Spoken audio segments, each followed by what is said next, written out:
Hey everybody, today I've got a technique issue. So here's something I see a lot from my students. It's a bad habit, and here's what's going on, and here's how to correct it. So in order to demonstrate this, the exercise that we're going to do is we're going to do a crescendo, which is where you start soft and you get louder with each hand. We're going to do one hand and the other hand, and I like to do both hands together. But the issue is this: when I start in this low position, I'm doing little tiny taps.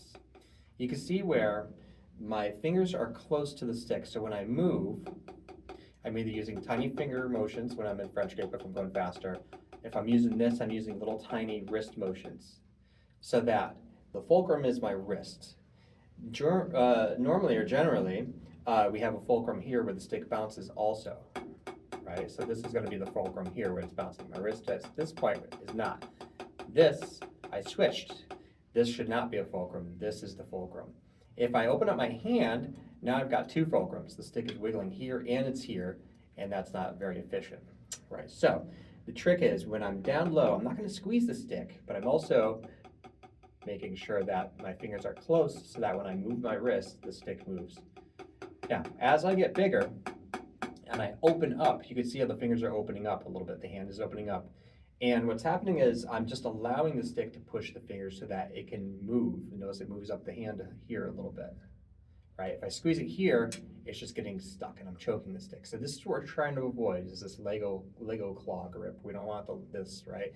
Because then you're doing this, your wrist locks up and your fingers are not helping you, and there's only one point of contact, which means when you hit the drum, you can lose it. So in order to keep this and have all the fingers helping you out, we need the proper grip. So as you're lifting up, the stick should be up and you have more. Now, as I do this full strokes to give you those loud notes and I come back down, at a certain point, I have to close back my fingers and switch to this.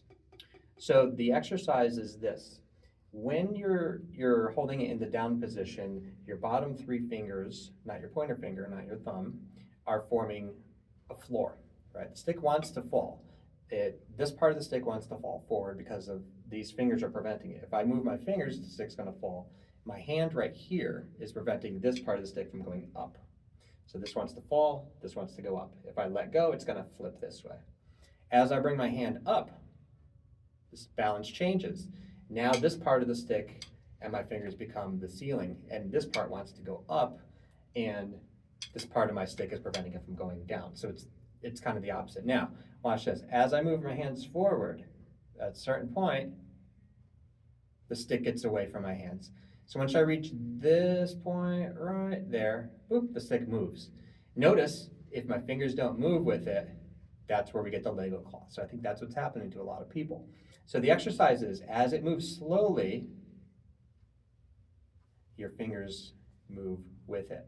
As it goes up, your fingers move with it. As it goes down slowly, your fingers follow it, so that when you're in the down position, you have the floor and you don't have this.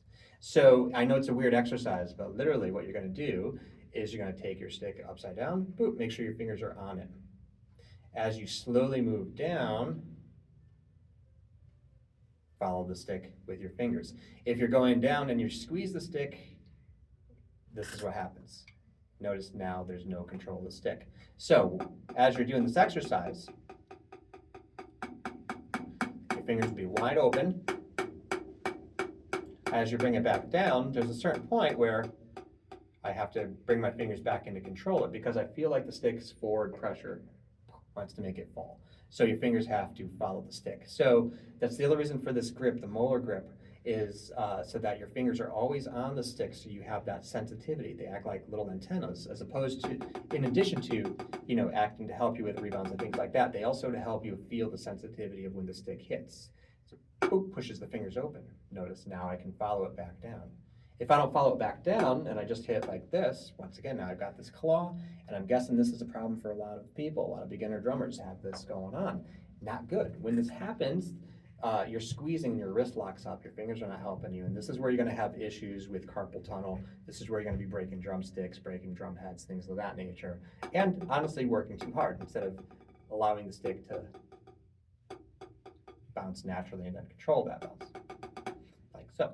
So anyway, watch out for that. So this exercise is following the stick at its natural rate of falling, as opposed to squeezing it and then moving your wrist forward.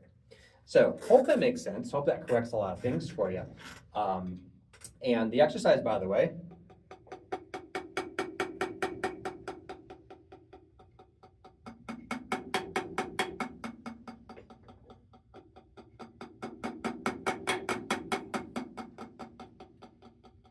and hopefully you can see where I switched from this free stroke kind of thing to